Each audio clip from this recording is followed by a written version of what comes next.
अनवरपुर गांव में बबीता अपनी दो बेटी शर्मिली और सुमन के साथ एक छोटे से घर में रहती थी। बबीता के पति का कुछ समय पहले ही इंतकाल हो गया था, इसलिए बबीता सोचती है कि उसकी बेटियों की शादी जितनी जल्दी हो जाए उतना ही बेहतर है। मुंशी जी, मैंने आपसे कितनी बार कहा है, कोई रिश्ता देखकर बताओ लड़की के लिए। लड़की 19 साल की हो गई है। भाभी जी, मैंने बहुत जगह बात की, लेकिन हर कोई दहेज मांगता है। कोई कुछ मांगता है तो कोई कुछ मांगता है। मुंशी जी, तुम तो जानते ही हो, हमारे घर में कोई काम करने वाला नहीं है।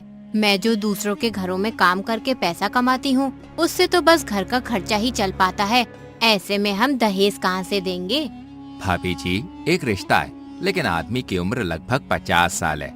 उसकी पहली पत्नी मर चुकी है, पहली पत्नी से 2 बच्चे भी हैं, लेकिन आदमी मालदार है। तुम्हारी बेटी को कोई परेशानी नहीं होगी। लेकिन मुंशी जी, उम्र बहुत ज्यादा है, लोग देखेंगे तो क्या कहेंगे? लोगों का काम तो कहना ही है। अगर अच्छे घर में करोगी तो दहेज देना ही पड़ेगा। आजकल कोई भी आदमी बगैर दहेज के शादी नहीं करता है, और तुम्हारे पास तो खुद के खर्चे के लिए भी पैसे नहीं है। ऐसे में दहेज कहाँ से दोगी? तुम सही कह रहे हो मुंशी जी, हमारे पास तो फूटी कौड़ी भी नहीं है। तुम बात करके लड़की की शादी करवा दो। कुछ ही दिनों में शर्मिली का विवाह हो गया। जिस आदमी से विवाह हुआ था उसका नाम था अशोक। अशोक एक सरकारी कर्मचारी था। अशोक के 2 लड़के थे, आकाश और सुमित, और एक विधवा बहन भी थी जो घर की मालकिन थी। उनका नाम रूपाली था। आकाश, अपनी माँ के लिए बाजार से कुछ ठंडी चीजें ले आ, गर्मी बहुत हो रही है। उतने में ही अशोक आ जाता है। उसके हाथ में कुछ सामान था। अशोक शर्मिली को खुश रखने के लिए कोई न कोई तोहफे रोज लाया करता, लेकिन शर्मिली को ना जाने क्यों अशोक के पास बैठना और हंसने बोलने में भी संकोच होता था। इसका कारण ये था कि अब तक ऐसा ही एक आदमी उसका पिता था, जिसके सामने सिर झुकाकर देह चुरा कर निकलती थी। अब उनकी अवस्था का एक आदमी उसका पति था। वो उसे प्रेम की वस्तु नहीं, सम्मान की वस्तु समझती थी। उनसे भागती फिरती थी, अशोक के सामने आते हुए शर्माती थी। अरे भाग्यवान, तुम मुझे देखकर ऐसे भागती हो जैसे मैं कोई खौफनाक जानवर हूँ। अरे मैं तुम्हारा पति हूँ। अगर तुम ऐसे ही शर्माती रही तो घर कैसे चलेगा? तुम अब इस घर की मालकिन हो, जो मन में आए वो करो। अशोक अपनी बहन रूपाली को बुलाता है और उससे घर की चाबी लेकर शर्मिली को घर की खजांची बना देता है। रूपाली, अब से तुम कुछ भी काम नहीं करोगी। जिस भी चीज की जरूरत हो शर्मिली को बोल दिया करो। और शर्मिली, तुम रूपाली का ध्यान रखना, बेचारी सारा दिन परेशान सी रहती है। घर में जिस चीज की भी उसे जरूरत हो उससे मंगा लिया करो। मैं हर महीने की तनख्वाह तुम्हें दे दिया करूंगा, क्योंकि घर के सारे खर्चे अब तुम्हें ही उठाने हैं। अशोक पूरे महीने की कमाई शर्मिली को दे देता है। उनका ख्याल था कि शर्मिली इन रुपयों को देखकर फूली नहीं समाएगी। उधर अशोक की बहन रूपाली मोहल्ले की औरतों से शर्मिली की खूब चुगली करती है। अरे जब से आई है मालकिन बनी बैठी है, एक एक पैसे का हिसाब लिखती है। मैं कभी अपनी जरूरत के लिए थोड़े बहुत पैसे मांग लेती हूँ तो टालम टोल करती रहती है, फिर कहीं 3-4 बार कहने पे ही पैसे देती है। बहन, तेरे भाई को भी क्या बुढ़ापे में इस जवान लड़की से शादी करने की पड़ी थी? कोई मेल भी तो हो, देखने में उनकी बेटी लगती है। अपनी शादी न करके अशोक की शादी कर लेता तो सही रहता। अरे चल बहन, मैं चलती हूँ। पता नहीं निगोड़ी घर में क्या कर रही होगी।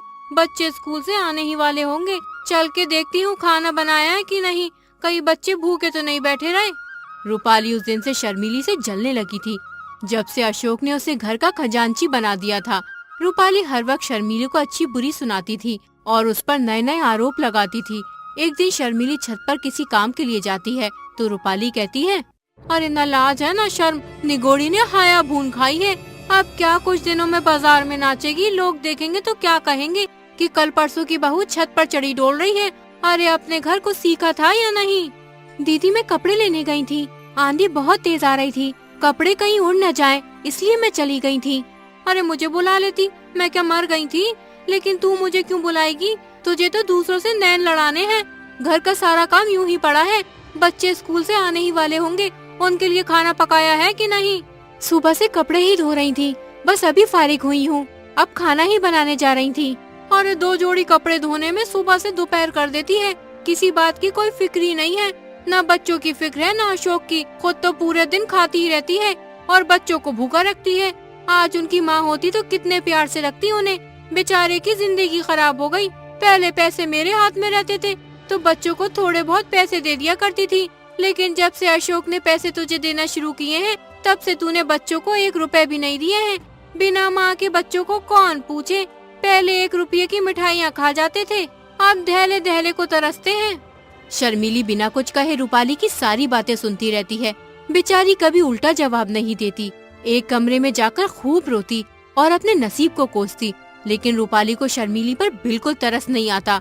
वो छिप छिप कर उसकी बातें सुना करती। शर्मिली रूपाली को देखकर कांपती रहती थी। एक दिन शर्मिली ने अपने पति से कहा, आप जरा जीजी को समझा दीजिए, क्यों मेरे पीछे पड़ी रहती हैं? तुम्हें कुछ कहा है क्या? रोज ही कहती हैं, बात मुंह से निकालना मुश्किल है। अगर उन्हें इस बात की जलन हो कि ये मालकिन क्यों नहीं बनी है तो आप उन्हीं को रुपए पैसे दीजिए, मुझे नहीं चाहिए। यही मालकिन बनी रहे, मैं तो केवल इतना ही चाहती हूँ कि कोई मुझे ताने न दिया करे। ये कहते कहते शर्मिली की आंखों से आंसू बहने लगे। अशोक को अपना प्रेम दिखाने का ये बहुत ही अच्छा मौका मिला। मैं आज ही उनकी खबर लूंगा, साफ कह दूंगा, मुंह बंद करके रहना है तो रहो, नहीं तो अपनी राह लो। इस घर की मालकिन वो नहीं है, तुम हो। वो केवल तुम्हारी सहायता के लिए। अगर सहायता करने के बदले तुम्हें परेशान करती है तो उनके यहाँ रहने की कोई जरूरत नहीं है। अरे मैंने सोचा था कि विधवा है, अनाथ है, पाव भर आटा खाएगी, पड़ी रहेगी। जब और नौकर चाकर खा रहे हैं तो वो तो अपनी बहन ही है। लड़कों की देखभाल के लिए एक औरत की जरूरत भी थी तो रख लिया, लेकिन इसका मतलब ये नहीं है कि वो तुम्हारे ऊपर राज करे। लड़कों को सिखा देती है कि जाकर माँ से पैसे मांगे। लड़के आकर मेरी जान खाते हैं, घड़ी भर लेटना मुश्किल हो जाता है। डांटती हूँ तो वो आंखें लाल पीली करके दौड़ती है। मुझे समझती है कि लड़कों को देखकर जलती है। ईश्वर जानते होंगे कि मैं बच्चों को कितना प्यार करती हूँ। आखिर मेरे ही तो बच्चे हैं, मुझे उनसे जलन क्यों होने लगी? तुम्हें जो लड़का परेशान करे उसे पीट दिया करो। मैं भी देखता हूँ कि कौन आंखें लाल पीली करता है। अशोक को तो मैं बोर्डिंग हाउस में भेज दूंगा, बाकी सुमित को आज ही ठीक किए देता हूँ। अशोक ने रूपाली को बुलाया और उससे कहा, तुम्हें इस घर में रहना है या नहीं? अगर रहना है तो शांत होकर रहो, ये नहीं कि दूसरों का रहना मुश्किल कर दो। तुम्हें किसी चीज की कोई कमी है तो मुझे बताओ, शर्मिली को उल्टा सीधा क्यों सुनाती हो? रूपाली समझ गई कि बहू ने सारी बात अशोक को बता दी है, लेकिन रूपाली दबने वाली औरत नहीं थी। वो बोली, अरे क्या हुआ जो तुम इतने आपे से बाहर हो रहे हो? निकल गई सारी बुद्धिमानी। कल की लौंडिया चोटी पकड़कर नचाने लगी, कुछ पूछना न ताछना।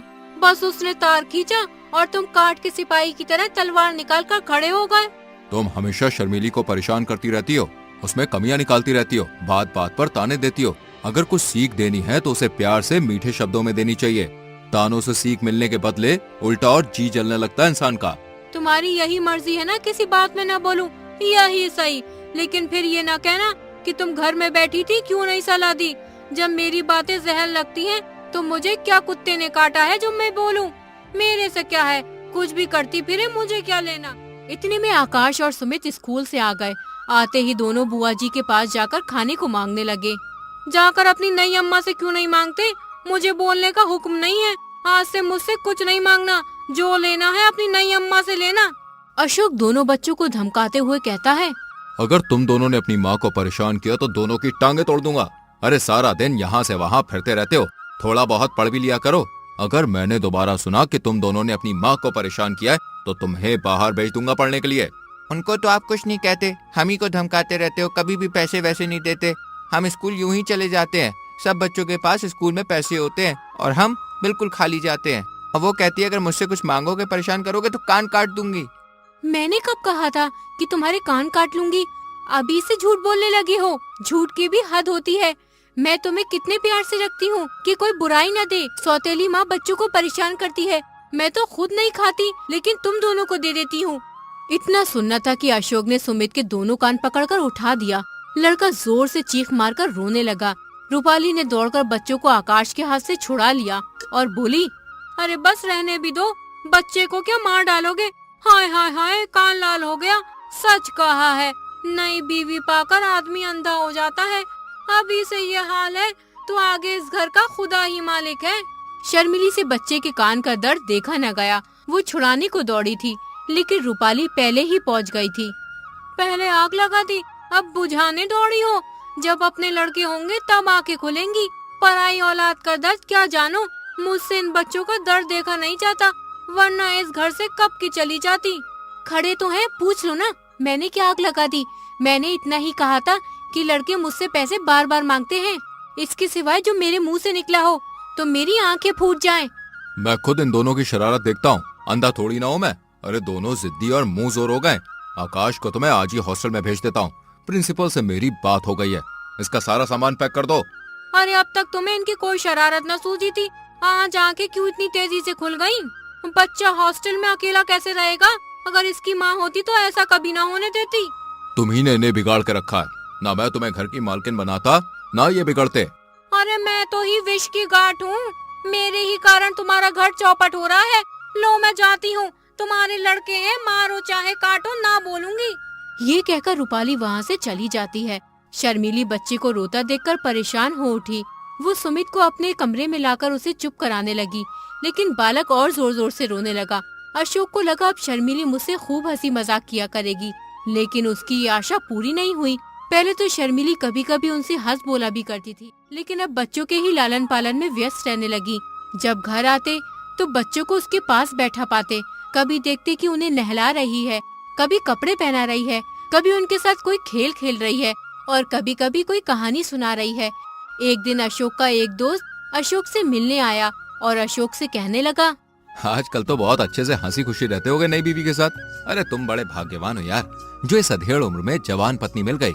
बहुत ख्याल रखती होगी तुम्हारा। यहाँ देखो, अरे जिंदगी बवाल हो रही है। मैं तो दूसरी शादी की फिक्र में हूँ। अरे कोई लड़की वड़की हो तो बताओ यार। अरे ऐसी गलती ना कर बैठना, नहीं तो पछताओगे। लौंडिया तो लौंडों से ही खुश रहती है। हम तुम अब उस काम के नहीं रहे। सच कहता हूँ भाई, मैं तो शादी करके यार बहुत बुरी तरह से पछता रहा हूँ। अरे बुरी बला गले पड़ी। सोचा था 2-4 साल और जिंदगी के मजे उठा लूं, लेकिन अब अरे ऐसा लगता है कि भाई जिंदगी की बहुत बड़ी गलती हो गई। अशोक भाई, तुम भी क्या बात करते हो यार? लौंडिया को पंजों में लाना क्या मुश्किल बात है? जरा सैर तमाशे दिखा दो, उनके रंग रूप की तारीफ कर दो, बस रंग जम गया। मैं ये सब कुछ करके हार चुका हूँ भाई। अच्छा, तो मेरी एक सलाह मानो, जरा अपनी सूरत बनवा लो। अरे आजकल यहाँ एक बिजली के डॉक्टर आए हुए हैं जो बुढ़ापे के सारे निशान मिटा देते हैं। अरे क्या मजाल कि चेहरे पर एक झुर्रियां या सर का बाल पका रह जाए। ना जाने भाई क्या जादू कर देते हैं। अरे भाई मैं तो कह रहा हूँ आदमी का होलिया ही बदल देते हैं। क्या? ये तो बहुत अच्छी बात है। लेकिन फीस क्या लेते हैं भाई? अरे फीस तो यार मुझे पता नहीं, शायद 500 रुपए लेते होंगे। ऐसे काम के लिए इससे कम तो भाई होगा नहीं। अजी कोई पाखंडी होगा। अरे बेवकूफों को लूट रहा होगा। कोई मेकअप वेकअप लगाकर 2-4 दिन के लिए जरा चेहरा चिकना कर देता होगा। इश्तिहारी डॉक्टरों पर तो अपना विश्वास ही नहीं है। देखो 10-5 की बात होती तो कहता जरा दिल लगी ही सही। 500 रुपए भाई बड़ी रकम है यार। अरे तुम्हारे लिए 500 रुपए कौन सी बड़ी बात है भाई? 1 महीने की आमदनी है। अरे मेरे पास तो 500 रुपए होते ना तो सबसे पहला काम यही करता। जवानी के 1 घंटे की कीमत 500 रुपए से कहीं ज्यादा है। अरे यार कोई सस्ता नुस्खा बताओ। इतने पैसे हम नहीं दे सकते। तो फिर जवान लड़कों की तरह कपड़े पहनो, गले में सोने की जंजीर पड़ी हुई हो, आंखों में सुरमा और बालों में खुशबू वाला तेल पड़ा हुआ। अरे तोंद का पिचकना भी जरूरी है। जरा तकलीफ तो होगी, लेकिन फिर देखो कैसे तुमसे हंस हंस के बातें करेगी। और हाँ, 10-20 शेर भी याद कर लो। अरे जब भी बात करो ना, शायरी कहते हुए करो। 1 महीना मेरी बात का इम्तिहान करके देखो भाई। अगर वो तुम्हारा दम ना भरने लगे तो जो जुर्माना कहो वो दूं। अशोक ने उस वक्त तो ये बातें हंसी में उड़ा दी, लेकिन इसमें से कुछ बातें उसके मन में बैठ गईं। उस दिन से वो हर रोज जवान दिखने के लिए कोई न कोई काम करते। जब भी शर्मीली से बात करते तो 1-2 शायरी जरूर सुनाते। अशोक की ये चाल काम कर गई। दूसरे दिन जब अशोक ऑफिस से घर आए तो देखा शर्मीली अपने कमरे के द्वार पर खड़ी है। आज बहुत दिनों के बाद उन्हें ये कमल खिला हुआ दिखाई दिया। आज इतनी देर कहाँ लगाई? दिन भर रात देखते देखते आंखें फूट जाती हैं। समय से घर आ जाया करो। अरे यार ऑफिस में बहुत काम होता है। ओवर टाइम के पैसे अलग से मिलते हैं। अभी थोड़ा काम और था, लेकिन मैं सिर दर्द का बहाना बनाकर घर आ गया। क्यों इतना काम करते हो? काम उतना ही करना चाहिए जितना आराम से हो सके। प्राण देकर थोड़ी ना काम किया जाता है। मुझे रुपया का लालच नहीं है। तुम आराम से रहोगे तो रुपए बहुत मिलेंगे। भाई आती हुई लक्ष्मी भी तो ठुकराई नहीं जाती ना। लक्ष्मी अगर रक्त और मांस की भेंट लेकर आती है तो उसका ना ही आना अच्छा है। मैं धन की भूखी नहीं हूँ। इस वक्त आकाश स्कूल से लौटा और बोला, अम्मा जी कुछ खाने को दे दीजिए। शर्मीली ने एक प्लेट में खाना लाकर आकाश को दे दिया।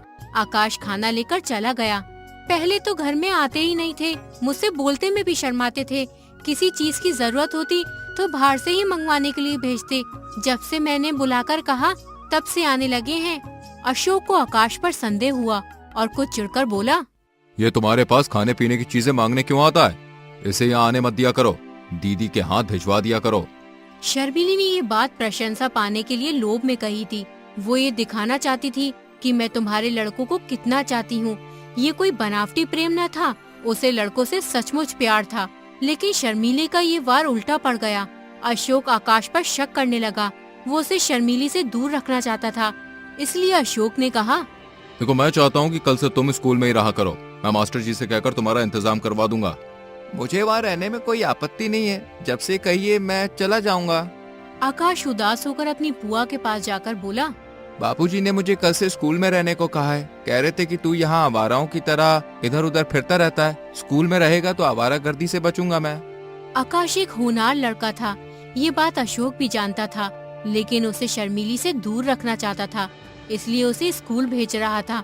फिर रूपाली बोली, यह तुम्हारी नई अम्मा का करा धरा है, उसी ने कहा होगा। नहीं बुआ जी, मुझे उन पर कोई शक नहीं है। वो बेचारी भूल से भी कभी कुछ नहीं कहती।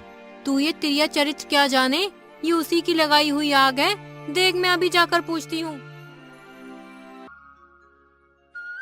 रूपाली झल्लाई हुई शर्मिली के पास जा पहुंची। उसे आड़े हाथ लेने का, कांटों में घसीटने का, तानों से छेदने का, रुलाने का सुअवसर वह हाथ से जाने नहीं देती थी। शर्मिली उनका आदर करती थी, उनसे दबती थी, उनकी बातों का जवाब न देती थी। वह चाहती थी कि ये सिखावन की बातें कहे, जहाँ मैं भूलूं वहाँ सुधारे, सब कामों में देख रेख करती रहे। पर रूपाली उस पे तनी ही रहती थी। मैं पूछती हूँ, क्या तुम सबको घर से निकालकर अकेले ही रहना चाहती हो, जो हर वक्त अशोक के कान भरती रहती हो? क्या हुआ दीदी जी, मैंने तो किसी से कुछ नहीं कहा। आकाश को घर से निकालने की तैयारी हो रही है और उस पर कहती हो मैंने तो कुछ भी नहीं कहा। क्या तुमसे इतना भी देखा नहीं जाता? दीदी जी, तुम्हारे चरणों को छूकर कहती हूँ, मुझे कुछ नहीं मालूम। मेरी आंखें फूट जाएं अगर उसके बारे में मुंह तक खोला हो। मैं खुदा की कसम खाती हूँ। अरे क्यों व्यर्थ कसमें खाती हो? अब तक अशोक कभी लड़के से नहीं बोलते थे। एक हफ्ते के लिए आकाश ननिहाल चला गया था तो इतने घबराए कि खुद जाकर ले आए थे। अब इसी आकाश को घर से निकालकर स्कूल में रखे देते हैं। अगर लड़के का बाल भी बाका हुआ तो तुम जानोगी, वह कभी बाहर नहीं रहा। उसे न खाने की सुध रहती है न पहनने की। जहाँ बैठता है वहीं सो जाता है। कहने को तो जवान हो गया है, पर स्वभाव लड़कों सा ही है। स्कूल में उसकी मरण हो जाएगी। वहाँ किसे फिक्र है कि किसी ने कुछ खाया है कि नहीं? जब घर में कोई पूछने वाला नहीं तो बाहर कौन पूछेगा? अशोक जब ऑफिस से लौटा तो शर्मिली ने तुरंत आकाश के बारे में कहा, तुम आकाश को स्कूल में छोड़ने की कह रहे थे। मैं आजकल थोड़ी अंग्रेजी पढ़ती थी, उसके चले जाने पर फिर उसके पढ़ने का हरज न होगा। अशोक को अब तक ये बात न मालूम थी कि शर्मिली आकाश से अंग्रेजी पढ़ती है। शर्मिली सोच रही थी कि अगर थोड़ी बहुत अंग्रेजी बोलनी आ गई तो अशोक से बात करके उन्हें चकित कर दूंगी। लेकिन ये बात सुनकर अशोक की छाती पर सांप लौट गया। वो तेवर बदलकर बोले, वो कब से पढ़ा रहा तुम्हें? मुझसे तो तुमने कभी नहीं कही ये बात। शर्मिली ने अशोक का ये रूप कभी नहीं देखा था। वो डरकर बोली, उनके पढ़ने में तो इससे कोई हरज नहीं होता। मैं उसी वक्त उनसे पढ़ती हूँ जब उन्हें फुर्सत रहती है। ये बात सुनकर अशोक माथे पर हाथ रखकर चिंता में मग्न हो गया। उसने जितना समझा था बात उससे कहीं अधिक बढ़ गई थी। अशोक को अपने ऊपर गुस्सा आया कि मैंने पहले ही क्यों ना इस लौंडे को बाहर रखने का प्रबंध किया। आजकल जो ये महारानी इतनी खुश दिखाई देती है, इसका रहस्य अब समझ आया। पहले कभी कमरा इतना सजा धजा ना रहता था। अशोक अगले ही दिन आकाश को हॉस्टल छोड़ आता है। हॉस्टल में जाने के बाद आकाश अपनी पहली माँ को याद करके बहुत रोता है। न कुछ खाता है न कुछ पीता है, जिससे उसका शरीर सूख जाता है। जब ये बात शर्मिली को पता चलती है तो वो बहुत परेशान होती है। सुमित, तुम स्कूल जाकर आकाश को बुला लाओ, कहीं वो बीमार न हो जाए। वहाँ कोई देखभाल करने वाला भी नहीं है। तुम आकाश से कहना माँ बुला रही है, तुम्हें बहुत याद करती हैं। माँ, मैं कल जाकर भैया को बुला लाऊंगा। तुम भैया की इतनी चिंता क्यों करती हो? देखो कैसा हाल हो गया तुम्हारा। अगले दिन सुमित आकाश से मिलने स्कूल जाता है और आकाश से कहता है, भैया जी, अम्मा तुम्हें बुला रही है। जब से तुम यहाँ पे आए हो तब से उन्होंने कुछ भी नहीं खाया। दिन पे दिन कमजोर होती जा रही है, सारा दिन बस रोती रहती है। लेकिन जब बाबूजी आते हैं तो वो बाबूजी को खुश रखने के लिए हंसने लगती है। जब कल मैं यहाँ से गया ना तो तुम्हारा हाल पूछने लगी। मैंने कहा वो तो कहते थे कि अब कभी इस घर में कदम न रखूंगा। मैंने कुछ झूठ तो कहा नहीं, तुमने ही मुझसे कहा था। उनका इतना सुनना था कि फूट फूट के रोने लगी। इतने में बाबूजी आ गए। बस तुरंत आके पहुंचकर मुस्कुराती हुई उनके पास चली गई। 2 दिन में वो कितनी दुबली हो गई हैं। तुम्हें ये देखकर उन पर दया आ जाएगी, तो चलो ना मेरे साथ। आकाश बिना जवाब दिए वहाँ से चला जाता है। अब वो समझ जाता है और खुद से ही कहने लगता है, आज तक किसी पिता ने अपने पुत्र पर इतना निर्दयी कलंक ना लगाया होगा। बाबूजी को मुझ पर यह संदेह क्यों हो रहा है? इसका क्या कारण है? मुझ में ऐसी कौन सी बात उन्होंने देखी जिससे उन्हें ये संदेह हुआ? हाँ, अब याद आया। मैं नई अम्मा से कुछ खाने को मांगने गया था। बाबूजी उस समय वहीं बैठे थे। उसी वक्त उनका चेहरा तमतमा गया था। उसी दिन से नई अम्मा ने मुझसे पढ़ना छोड़ दिया। अगर मैं जानता कि मेरा घर में आना जाना, अम्मा जी से कुछ कहना सुनना और उन्हें पढ़ाना लिखाना पिताजी को बुरा लगता है, तो आज ये नौबत नहीं आती। और नई अम्मा, उन पर क्या बीत रही होगी? हाय, उनका सरल हृदय ये आघात कैसे सहेगा? बेचारी मुझे अपना बेटा समझती है और पिताजी मुझ पर शक करते हैं। अम्मा ने 2 दिन से खाना नहीं खाया, हर दम रोती रहती है।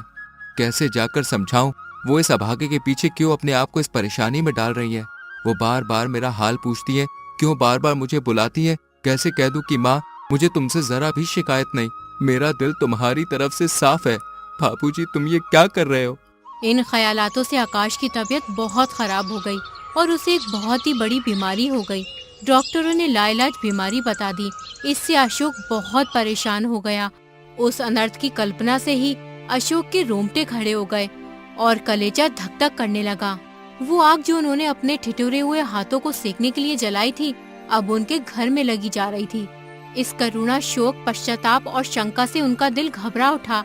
अगर उसके गुप्त रोने की आवाज बाहर आ जाती तो सुनने वाले रो पड़ते, उनके आंसू बाहर निकल सकते। उन्होंने अपने बेटे के बेरंग चेहरे को प्यार भरी निगाहों से देखा और दर्द से बेहाल होकर उसे अपनी छाती से लगा लिया और इतना रोया कि हिचकी आने लगी।